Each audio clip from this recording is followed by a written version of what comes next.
Well, as you can see, we've got 3 kings laid out here on my fish cleaning table. Welcome back to the channel. If you're new here, my name is Michael.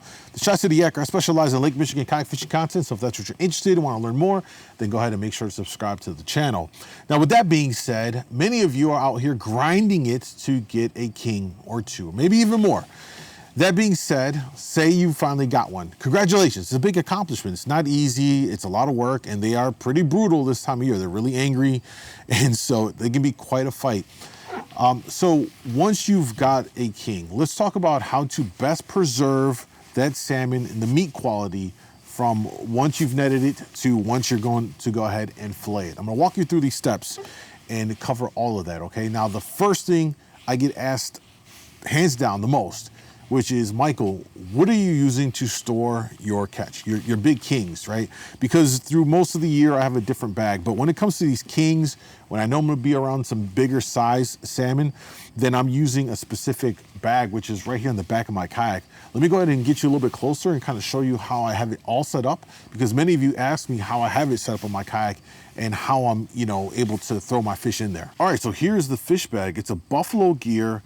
I literally found this on Amazon. Now, the big thing with these size cooler bags is that they're very expensive, and there's a bigger name brands out there that are, 2/3 of the price, much more expensive. But I found this one from Buffalo Gear, which was a lot more reasonable on the pricing, and it is really long. In fact, the way I have it set up here on my kayak is, you can see here, we've got the little eyelets on the gear track, and then we just use a carabiner to attach it, and it stays in the kayak. There it is. I travel with it just like this. It doesn't go anywhere. It's stuck there. And you just do the same thing on the other side. And there it is. And what's cool about this, because I have my Yaker Black Pack right here, is I can pull it up, and it sits right on the lip of the Black Pack. So now when I catch a fish, as I'm sitting in my seat, I will literally just turn right behind me and shoot the fish right down the chute, is what I call it.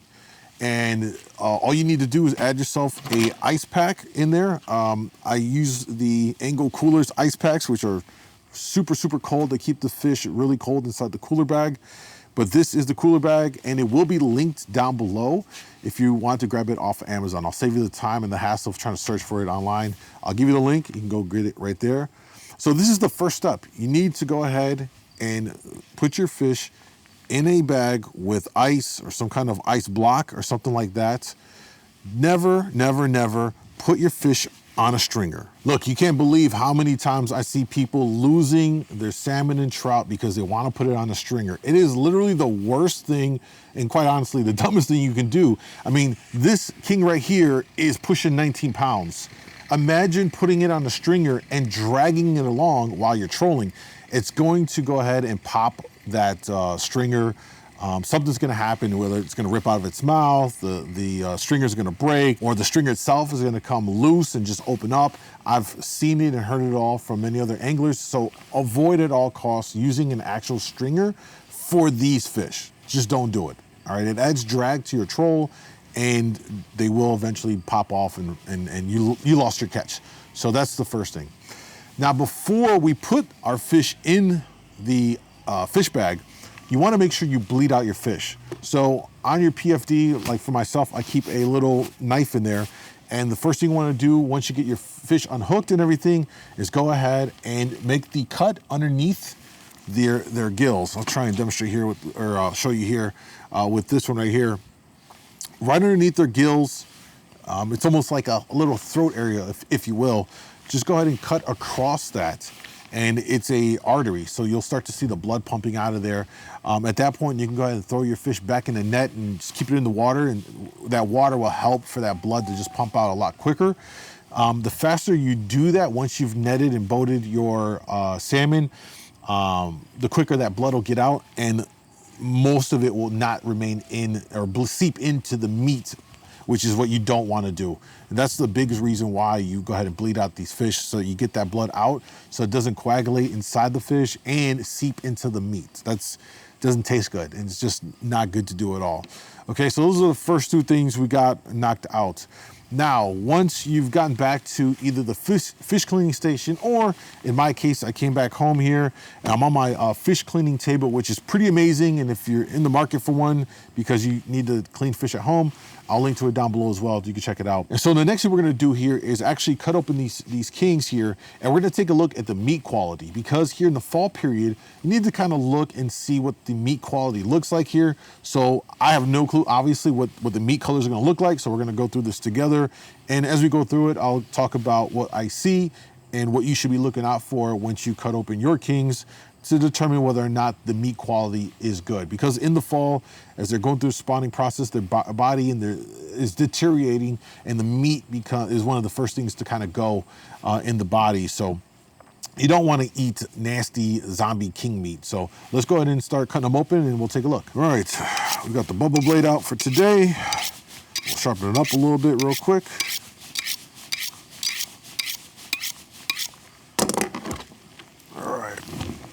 Let's get this big buck out of the way here. What I like to do here, and I don't know how much of this you can see with the angle of the camera, apologies if you can't, but I'm gonna come up from the anal fin. I'm just gonna shoot up through the belly.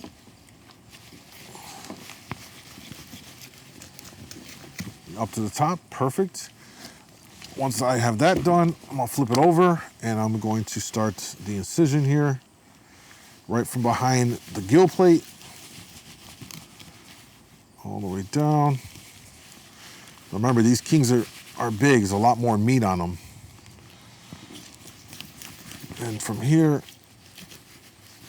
we're gonna run down that spine, follow along.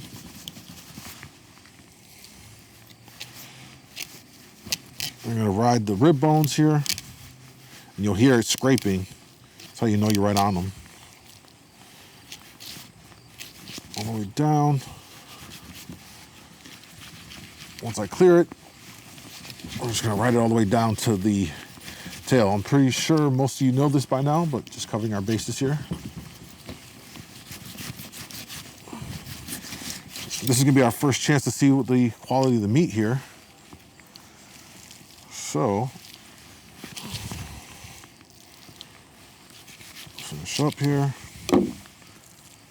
And one thing I like to do is put a little hole at the tail. It allows you to kind of have a spot to grab the fish from and handle it. So just push down very carefully, and then just make a small hole, enough for your finger to go into, just like this.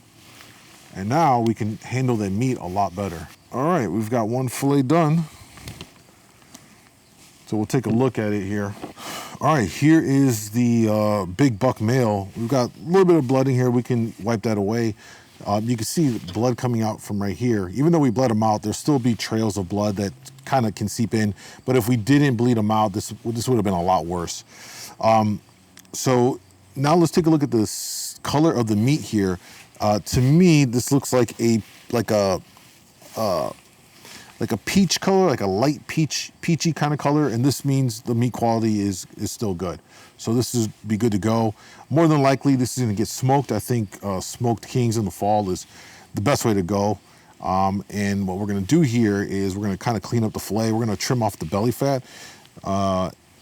Because our fish aren't coming from the ocean like the folks in the Pacific Northwest, I don't typically eat the belly meat, because that is where most of these toxins and stuff are going to reside, in that belly meat.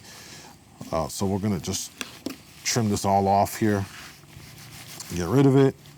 If this was a ocean run fish, then probably eat that and have no issues. And that is going to be one fillet. We'll end up chopping this up into little sections here, and bag it all up until we're ready to do a smoke. But this quality of the meat looks good to go. Now let's take a look here at the meat on this female. See what we have to work with.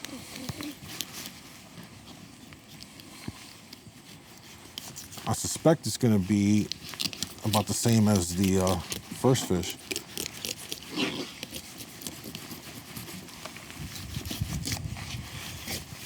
All right, it's done. Little cut. And there we go. Minus the rib cage, that quality meat looks good. It's got that peachy color. Still good to go. So again, you want to throw it on the grill. If you want to smoke it, it's fine. All right, let's take a look at the last meal right here. Check on the quality of the meat. I'm actually gonna cut him the normal way I do it.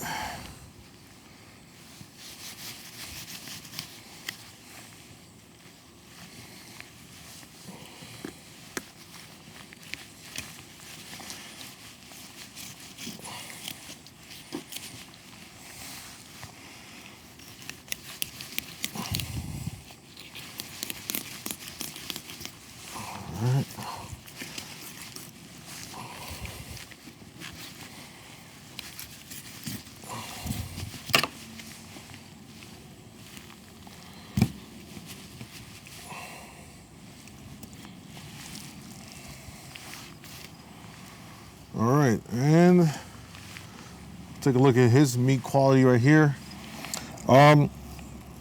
It's a bit paler. It's a little bit paler than some of the other ones. Now, it's not quite bad, super pale, but it's on the verge of being pale. So here's what happens next. If you get a fish that has a little bit more paler of a meat, just because it's pale doesn't inherently mean that it's bad. Well, you want to check for the firmness on the meat. So if I touch it, I shouldn't press on there with just, just a little pressure down, and the meat shouldn't just mush away. If the meat is pale and mushy, just throw out that fish. I would not recommend eating it. It's not gonna be good, even if you smoke it. It's just my opinion on that. But this meat's a little on the pale side, but it's firm, and that's good to go. This is a prime candidate for being smoked, for sure.